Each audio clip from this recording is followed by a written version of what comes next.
everyone. Today I got a package from the Game Crafter. So I figured I'd make a video of this little box opening here. Should be one prototype and a couple of other games in here.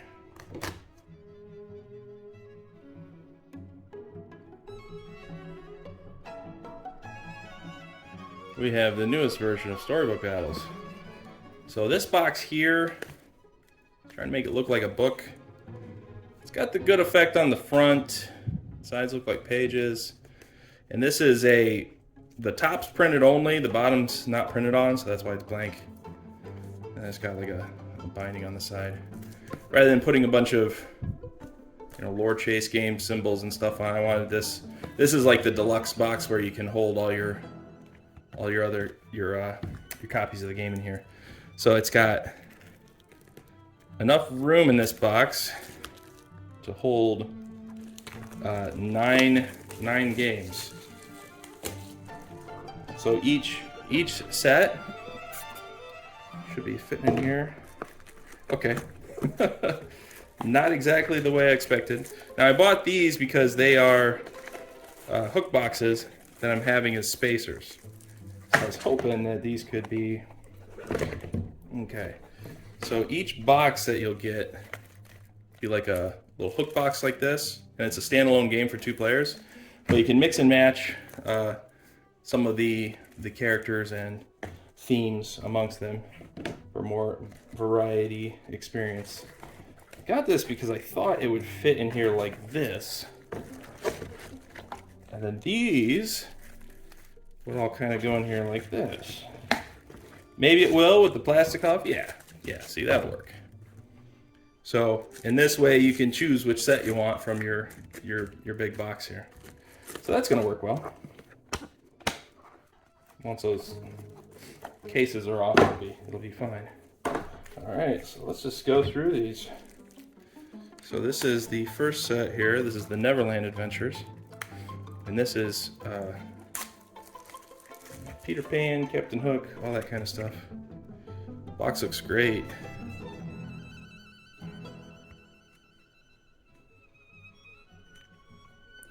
Some stats there. All right, let's check this out. The hook box here. Pretty snug fit here. That's okay. This opens up. Okay. Oh, interesting. I thought maybe these would be shrink wrapped. Wasn't sure about that. On the inside of the tuck box, I put some stuff. It's duplicated in the rule book, but I already have 2 sides of this, so I might as well include it. So this is like a quick reference guide for anyone playing the game. There's a rule book. Might have gone just a little light on the contrast here on the cover. Hey, pages are looking good. Okay. Nice colors here.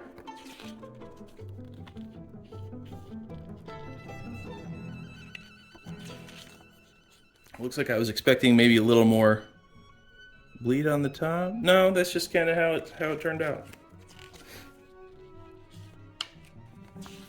All right. Very nice. Looks great. And this is the 4-player variant where you're on teams.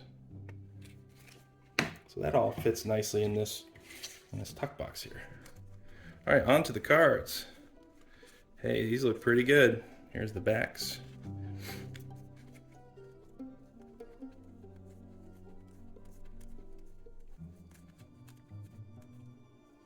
It's a reference card. There's a reference of the action points you have to spend on a turn, and the setup reference.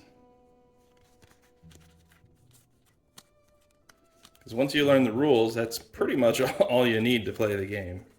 Nice reminder there. Okay. Some nice plot twists here. Here is a new type of card. This is a setting. So this is the Hangman's Tree. Excuse me. I changed the borders of these cards. I think they stand out a bit more. Should be easier to read. There's Nana. Tinkerbell. Lost Boy. Yeah, these are looking good.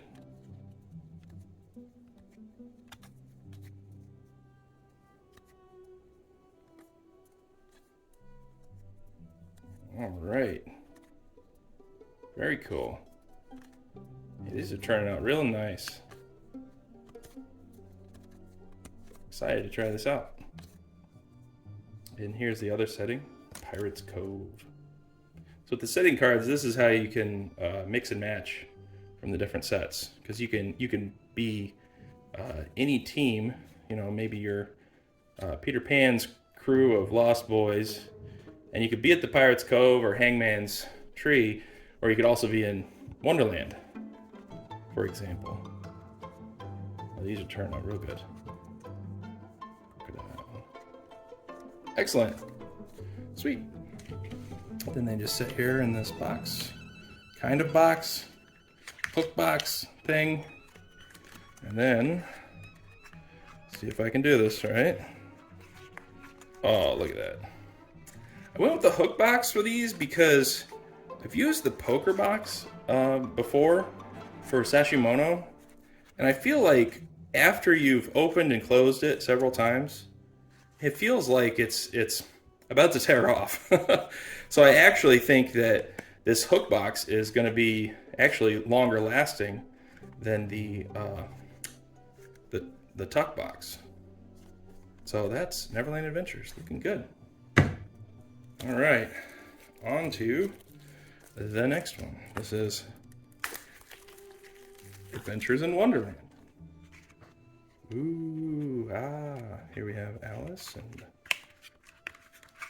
Queen of Hearts there. And this has the same information here. This shows the contents of the box. So that's different on each of them, but otherwise the inside here is the same. And of course you have this like nice little reference card here with a Wonderland background instead of the Neverland stuff. Rulebook's the same. Okay, on to these cards. So we have hearts, the hats. Okay. The backs aren't that exciting, but it's good to go through and check them out. All right, looking good. On to the fronts. A little more interesting. There we go. Port. Drink bean. Red Queen. Not to be confused with the Queen of Hearts. They are different. Jub Jub Bird. Lion. Heart Soldier. The Queen's Croquet Ground. The Duchess. Flamingos.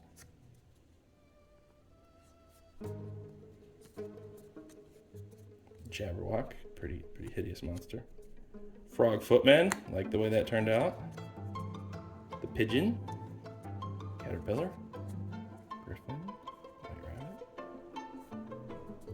Oh, here's a good one. This is a Jabberwocky in a mirror. That's how Alice finds it in the book. Something's going on with my focus here. I'm going to move these out of the way. Maybe that'll help. Okay, there we go.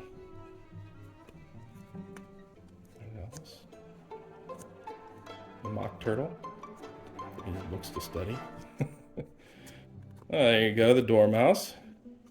At the Tea Party. Fish Footman.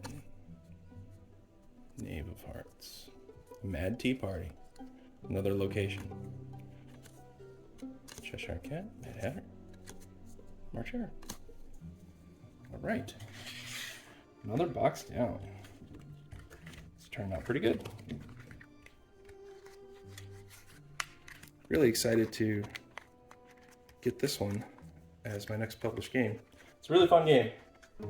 Really happy with the way it turned out. Okay. Third spot we have the Arabian Nights. Okay, Arabian Nights. Ooh, looking good. We have Scheherazade and King Shayar. Oop. I always start undoing the tuck box the wrong way the first time. Wow. That turned out great. I was afraid with this cut here that some of the image would be a little messed up, but you could hardly notice it actually. Pretty nice. Again, with your extra information for when you're playing. Nice reference card. Here's a rule book. And some battle cards, some plot twists, a reference card. All right. Cool. Other side. Some plot twists. And one thing I wanted to check is I'm trying to have this oriented this way so that when you play it in front of you, the swords point towards you as the player, and you can peek at your own card by picking it up. So that's the way I wanted it, where if you hold it in your hand, if I'm holding it in my hand, it looks like I'm holding cards upside down, but it works better for when it's in play and you're peeking at it. So that's something I just like to do. Barul Bador. Thief. Royal Palace. That turned out nice. So the cool thing about the settings cards is, of course, you can play them from any set. So you can have your protagonist or your antagonist in different settings. And another thing is that this is an ability that either player can use because you're both at that location doing your whole battling thing. So pretty cool. It basically adds to your to the game as far as the options you have available. Nice. It's looking good. Secret Magic Cave.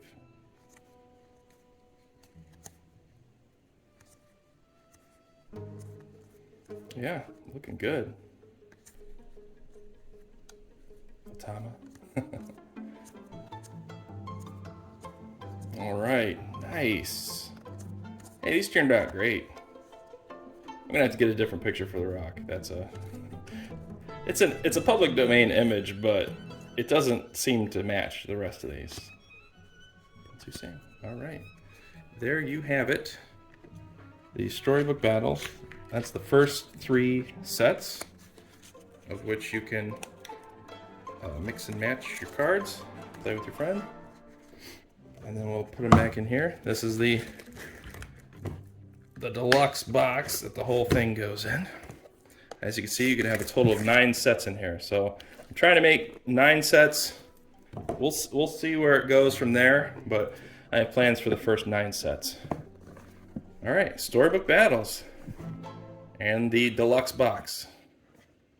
Thanks for watching.